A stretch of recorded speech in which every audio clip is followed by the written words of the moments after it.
The Margaret Cho podcast from Erios is funny, sensitive, and a little quirky, just like the comedian herself. Each week, Margaret sits down for an intimate interview with celebrity guests like Queer Eye's Jonathan Van Ness, filmmaker Quentin Tarantino, or up-and-coming artists you should know. The conversations go deep, ranging from discussions about identity and beauty to finding yourself late in life. Listen to The Margaret Cho wherever you get your podcasts. This is a CBC podcast. The following is a special presentation from the Debaters Fact and Funny Hall of Fame. Stay tuned for classic debates airing for the first time since their original seasons.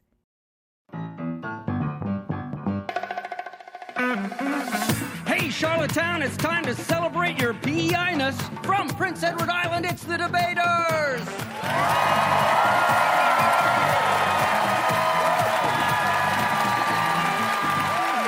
The Debaters, where comedians fight with facts and funny, and this audience picks the winner. Now, here's the man who just wants to celebrate another day of debating, Steve Patterson. Hey, everyone! Thank you, Canada! Thank you, and welcome back to the Debaters.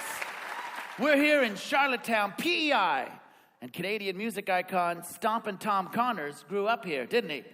Yes, he did. Of course, he wrote a song about the island called Bud the Spud. Any fans of the song out there? Bud the Spud. Now, he actually wrote some lesser-known songs about the province, too. I don't know if you guys even know this. These are the titles of the songs. He wrote one called Get Your Hands Off Our Ann, Japan. I don't know if you heard that. Good tune. I drank the toll, so now I live in this hole. That was a good one. I use that one myself sometime. All right. Those are the B-sides, but I bet you're ready for an A-plus debate. Are you ready to meet your first pair of debaters? Great crowd here in PEI. This comedian stars as Constable Crabtree on the new CBC property, The Murdoch Mysteries. You're in for a treat, ladies and gentlemen, because he brought enough Skittles for everyone. It's Newfoundlander Johnny Harris! Handsome and hilarious. And this comic can probably best be described as a young John Steinberg. It's John Steinberg, everybody! John Steinberg! Well, thank goodness you're here, because this is an important topic, especially for this part of the world. Your topic is ghosts. Are they real? We're here in the Maritimes, and sailors often talk about ghost ships, wailing, tormented beings on a voyage of the damned. You can see them, can't you, to this very day, every time Holland America pulls into port. But we're not here to talk about those ghosts. So, whereas there are more things on heaven and earth than dreamt of in your philosophy, be it resolved that ghosts are real. John Steinberg, you are arguing for this, please, my friend. You have 2 paranormal minutes, starting now. You can't claim that something doesn't exist just because you've never seen any physical evidence. Nobody used to believe in global warming until Al Gore made that movie with all the animations and charts. Well, this is radio, so I can't do that. But I would like to describe a few charts for you. The first one's a bar graph. So it's got one really tall bar. Okay. And one really short bar. And the tall bar is the number of references to ghosts in movies and TV shows. And the short bar is the number of references to Newfoundlanders.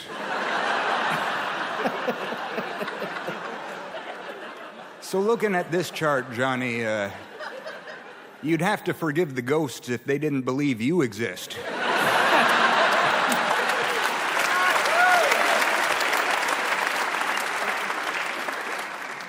Now, my second chart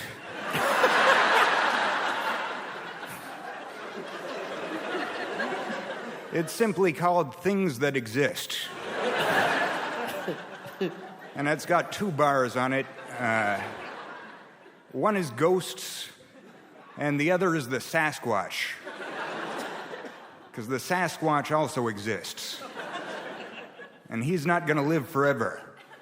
You know what that means? Ghost Sasquatch.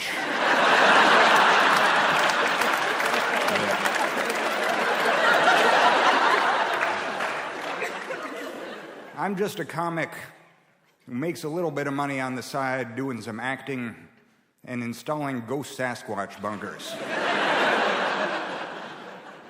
Thank you. John Steinberg. Excellent points, John Steinberg. Thank you. I've never seen Johnny Harris look so confused during that opening argument. But now, to tell us why he ain't afraid of no ghosts, because there aren't any, here's Gutbuster, Johnny Harris. Oh my God, did you guys see that? Did you guys see that? What? Over there. I swear to God, I just saw a figure. Where? Over by the other podium. I think it's an idiot. There's no way you can convince me ghosts exist. Ghosts are too dumb to exist. If a ghost is a spirit that has been wronged and needs help to pass on to the other side, why doesn't it just come out and ask? Why does it approach you in the middle of the night with that wispy voice? Help me. What? What did you say? Help me. Hellman's? Mayonnaise? You talking to a ghost is like talking to an infant. Use your words. Use your words, ghost. No, stop throwing things around the room. Use your words. If ghosts can move small objects, they should collect loose change, pool it together, get themselves a 30-second spot on prime time. Then each one of them could have a few seconds to plead their case, right? This is for the Smith family who just moved into the old Winterton estate. My stepfather was a terrible man. There's some incriminating evidence in that sealed-off room behind the cellar. In fact, if you go to the mantel and pull on the red book, the fireplace will do a 180. You'll be right there. If that stuff could come to light, I'd be eternally grateful. I'll stop knocking on your water pipes and pissing off your cat. Johnny Harris. Johnny Harris says there are no real ghosts. And if there are, they should advertise. Time now for the bare knuckle round. This is where our debaters go head to headstone and with haunting hilarity. The topic is ghosts, so find a happy medium. Lower the boo on your opponent and give them an atomic Ouija. Debaters arise. At first glance, Johnny's argument seems solid, sturdy, like one of my Sasquatch ghost bunkers.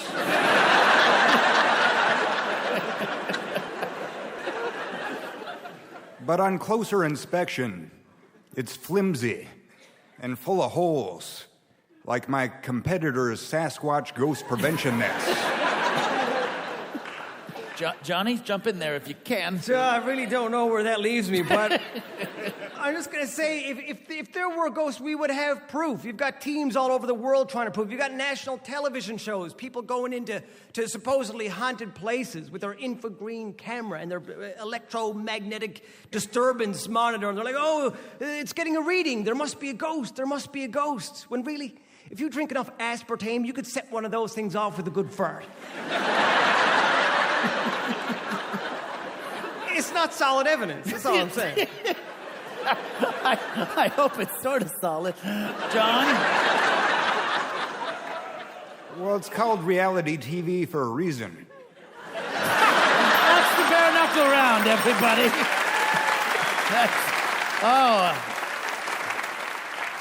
It is time now for the firing line. Here are your questions. According to a Gallup poll, belief in ghosts declines with what? Johnny? Common sense. I will give you that. That's a full point. John Steinberg. With increased belief in super ghosts.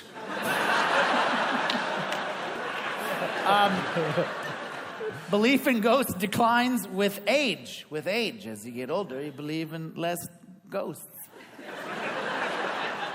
Ancient Romans believed that you could get a ghost to help you do what? Johnny Harris. Tie up loose ends in your Aristotelian tragedy. Which is a work of fiction. John Steinberg. Well, mine's gonna sound stupid now. Don't be so sure, John. I was going to say to help you move. We'll give you half a point for that. Sure. I'll take it. You've got it. Ancient Romans believed you could get a ghost to help you exact revenge on an enemy. What is the nickname of the ghost that reportedly haunts the Tignish River here in PEI? John. Gordy? The audience is giving you 2.5. 2.5. It's not what I have here, but maybe it's right. Johnny Harris. I believe it's Blumfi's ghost. Correct! I think it's because the PEI Department of Tourism hired a guy to put on a sheet and run around in the woods, and his name was Blumfi. It is the correct answer. Blumfi's ghost. Did you guys know that? Well, actually, I think it was Gord Blumfi. So Gord Blumfi. Very kind of you. We're going to split that full point. And that's the firing line, everybody. Points on either side. Good debate. Heading into our voting time, it's almost time for our theater audience to pick a winner. But first, here again to tell us that the only spirits that exist are the ones that he had just before the show. It's Johnny Harris. Part of the reason the ghost myth is perpetuated is because ghosts are sensational. It's good for books, movies, and tourism. It can be used to draw tourists into otherwise boring places. You know why they say Anne Boleyn still wanders the Tower of London with her decapitated head under her arm? Because they got no rides there. I've been, it's a snooze fest, the Tower of London. I said to the tour guide, you guys have so much as a tilt-a-whirl in this crap hole? He said, no, but Richard III had 2 young princes executed. They can still be heard. That's a load of crap. Get yourselves some cotton candy and a water slide. Ghosts don't exist. Johnny Harris. Johnny Harris is sure that ghosts don't exist, and he feels ripped off by the Tower of London, and I sort of agree with him on that. Now, to argue that specters are spectacular and ghouls rule, here's one more magnificent minute from John Steinberg. I never used to believe in ghosts until a couple weeks ago, when I was faced with irrefutable evidence. I was sitting on my couch when I noticed the light in the kitchen flicker and turn off, because the bulb had burned out. But when I was changing it, I spotted something out of the corner of my eye. It was a Post-it note stuck to the fridge. But not an ordinary Post-it note. It was transparent, ghostly in appearance. A ghosted note.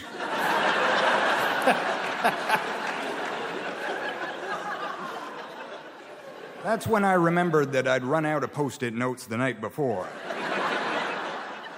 So I'd written a note on a piece of saran wrap.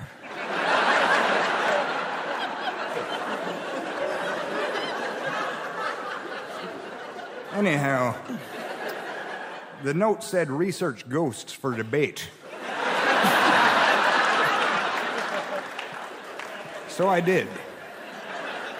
I just wish I had enough time to tell you guys about it. Thank you. John Steinberg, everybody. Now, audience, it is up to you to pick a winner. By applause, who thinks that John Steinberg's pro-protoplasm proposal proved the point? John Steinberg. Some very real applause there. And who thinks that Johnny Harris's netherworld naysayings netted him the win? Johnny Harris. All right, PEI has spoken. It is extremely, extremely close, but you guys have decided that you're undecided. It is a tie between Johnny Harris and John Steinberg. Big hand for Johnny and John, ladies and gentlemen. You're listening to The Debaters on CBC Radio. Be sure to follow us online for access to exclusive content and tour dates. You can like us on Facebook and follow us on Twitter at CBC Debaters. And now, back to Steve Patterson. I'm Trina Winter. And I'm Thomas LeBlanc. Welcome to Chosen Family. Every second week, we talk about art, sexuality, and identity with a special guest. Usually queer, but not always. I completely struggled coming out to my parents as a comedian. Being in the entertainment industry for Middle Eastern people is unheard of. Affecting change requires people to shake it up. Listen to Chosen Family wherever you get your podcasts. What sign are you, by the way? I'm an Aries. Of course, I love it. This comedian was the Coca Campus Comedian of the Year and a splash dash hit at the last Just for Laughs festival. It's Dave Hemstad. And this funny man, I think you may know, has just completed his Stratford Festival run as Pseudolus in A Funny Thing Happened on the Way to the Forum. He's an author, a comedian, and a radio host. It's Sean Cullen, everybody.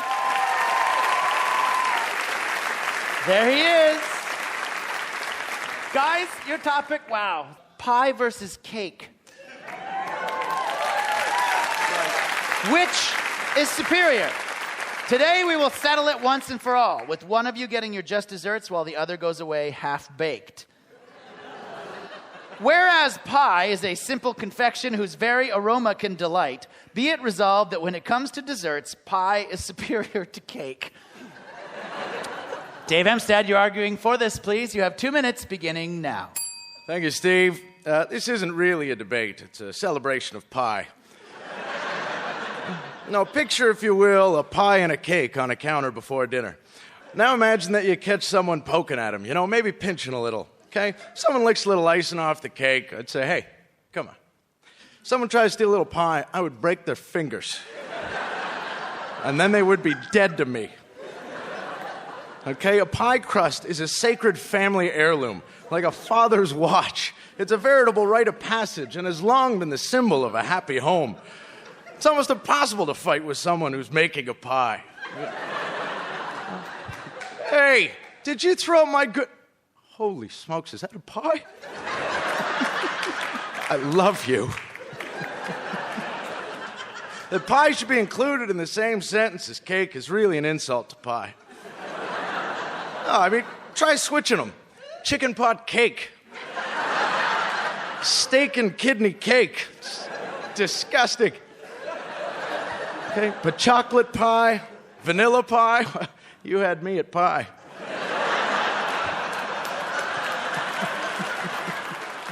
See, that's right, because there's nothing that pie can't be. Let me show you the stats on my cake chart here. Oh. Oh, that's right. There are no cake charts, Sean. You know why? Because no one cares what's inside a cake. Cake is dead inside, unless a woman is jumping out of one. My point is that there is no debate between pie and whatever else people think qualifies for dessert. David Hemstad, everybody. Wow. A topic that I had no idea would arouse such reaction. Now, arguing that cake tops pie, here is the man who ironically often wears a pork pie hat, but it's cake lover, Sean Cullen. Yes, I'm Sean Cullen. Pie! What's it trying to hide? What's lurking inside pie? We don't know until we eat it, and then it's too late. Throughout history, pie has fooled us, mocked us, lied to us, tricked us into eating strange and substandard fillings. 4 and 20 blackbirds, not for this king. Oh, and maybe my enemy's inviting me to dinner and grinding up my children and putting them into a pie. No, thank you, Titus Andronicus. Pie is a lie in a plate. It's so easy to serve bizarre and disgusting things in it. Cake, however. Sweet, luscious cake. By its very nature, it is refined and civilized. As we evolved, so has cake. Elite, layered, nuanced, regal. the cake is the exquisite upper echelon of the dessert world. The icing on itself, if you will.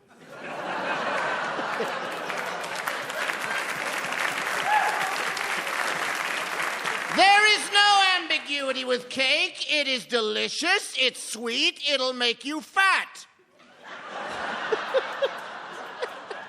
While pie crawls into your arteries and punches your heart to death while you sleep.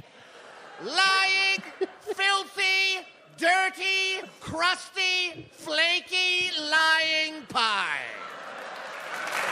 Sean Cullen arguing for cake and against pie here on the Debaters. It is the bare knuckle round. A chance to drop the oven mitts, better your opponent with facts and funny, and watch him crumble. We are talking pie versus cake, so feel free to whip your opponent with your wisecracks and cream him with your quips. Let's preheat things up, and when the bell rings, food fight, go! Well, Sean, I'm glad you brought up icing. Yeah? Okay. I'll tell you why I am, because that's exactly what cake's all about. Icing, okay? It's always trying to pretty itself up into something it isn't. Every birthday cake has some goalies on it, maybe some flowers, some jujubes hiding on top to make a pretty mural. Pie cries alone and bald. David? Let me tell you something about your cake and all its trickery and standing up. That's all it's for. Looking at. Okay, once you cut a cake, it's over. The fun is gone. It comes out all dollied up and prettied up, and everyone gathers around and says, look at the cake. Ooh, look at the cake. And as soon as it's cut, everyone takes off, because nobody cares what happens. Oh, really? What's inside a cake. Okay. Good point for cake. Here's what. You know why they have pie fights in movies, in those old movies? Yeah, because pie stinks. Because it's exciting to be hit They by don't a have pie. a cake fight because cake is too delicious to waste. There's nothing funny Here's about the him other hit by a thing. cake. It's tragic. It's so time-consuming to make a proper pie. Oh, Granny, where is she? Down in the basement. We've chained her to the furnace where she's making pies for Thanksgiving. When will you let the old woman live her life? When does she get some time? At least she cares, Sean. She cares. Oh, we got 900 people coming over. Let's dump some crap in a bowl and call it a cake. All right, that's the bare knuckle. That is the bare knuckle. One of our best bare knuckles. It is time now for the firing line. In my hand, I have a list of questions on the subject of pie versus cake, brought to you by the Bakers Association of Great Britain. Kindly stop it with the spotted dick jokes. You can answer with funny or with fact, but first we check our noisemakers, which incidentally are made entirely of marzipan. True story. You can't tell it from the distance. Sean, thank you. David, there it is. In his song, 21 Questions, rapper 50 Cent references pastry when he sings, I love you like what? David. Like a donkey loves strudel. Incorrect, but deliciously irrelevant. The actual answer is, I love you like a fat kid loves cake. That's the point we've gotten to on the Debaters. We are quoting 50 Cent in our questions. Molasses pie, a favorite among the Pennsylvania Dutch, is also known as what? A puddle of poo? I can't hear you unless you ring the bell, but it was so quick that it was like a little bird. A puddle of poo? Still no, but thank you for saying it again. Dave. It's actually known as If Only We Had Electricity Pie. I'll give you 2 points. Crowd like that. Actual answer is shoe fly pie. Shoe fly pie. Shoe fly, don't bother me. No flies and pies. You wait for the question. Last question. A classic Chevrolet jingle compared Chevy cars to apple pie, baseball, and what other quintessentially American thing? Dave? Bankruptcy. 2.5 points. Not what I have here, though. Sean Cullen. Racism? Also 2.5 points. The actual answer is hot dogs, and that is our firing line, everybody. Oh, we are almost there at the end. of what has been, I believe, better than any political debate you'll ever see. Much more entertaining. We are talking pie versus cake on The Debaters on CBC Radio 1, and it's almost time for our studio audience to pick our winner. But first, the last laugh. 1 more minute of facts and funny. Here again, telling us that any way you slice it, cake beats pie. It's Sean Cullen. Vote for cake. You know it's delicious. Why don't you go home and make one right now? There's lots of instant cake mixes. Not so for the dirty pie. No instant pie. Do not let this happen. Do not let pie reign supreme, or allow its mutant spawn, the pizza pocket, to crawl into our freezers and maul our children's gullets. Vote cake! Sean Cullen, everybody, saying cake is better than pie. That's what we're talking about. Now, to tell us why pie can't be topped, fighting for pie. 1 more minute from David Hemstad. Thank you. Sean, you're very loud. And much... Thank you! Much like a cake itself, your argument has nothing in it. See, it's all veneer with you and cake. I mean, until cake has its own mathematical formula, what are we even talking about? That's right. To close, I mentioned 3.14, the symbol for pi. It's infinite, Sean. You're gone, sir. Pie goes on forever, Sean, is the point. What's the shelf life on cake? 18 seconds? After that, it turns to drywall. You ever had fruit cake? It's horrible. Okay? Cake is so bad it destroys fruit.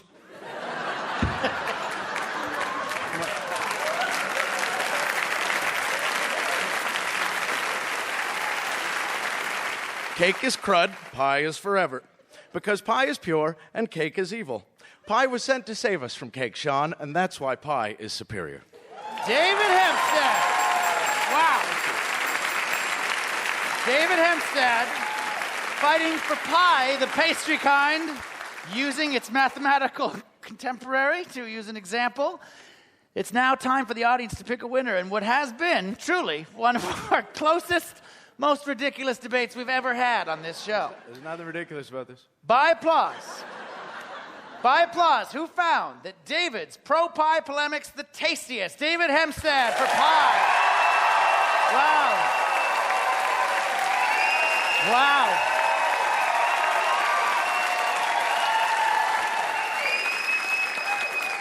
Sorry, buddy, they did not like you.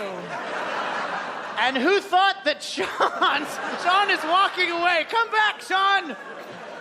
You're gonna have to cheer loud enough for him to hear because he's walked off the stage. Who thinks that Sean's Facts and Funny should take the cake? Sean Cullen, everybody. Let him hear it. He's coming back. Sean is now destroying our set. So for reasons of vandalism, the winner is David Hemstad for pie. Sean Cullen and David Hemstad, everybody.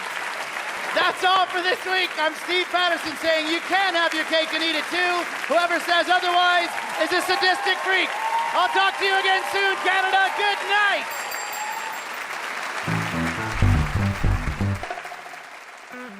The Debaters is created by Richard Seid. This week's episode was produced by Graham Clark, Nicole Callender, and Josh Bailey.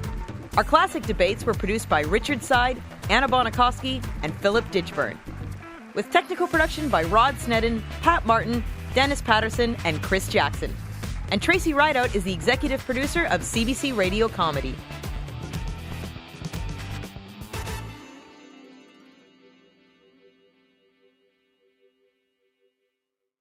For more CBC podcasts, go to cbc.ca/podcasts.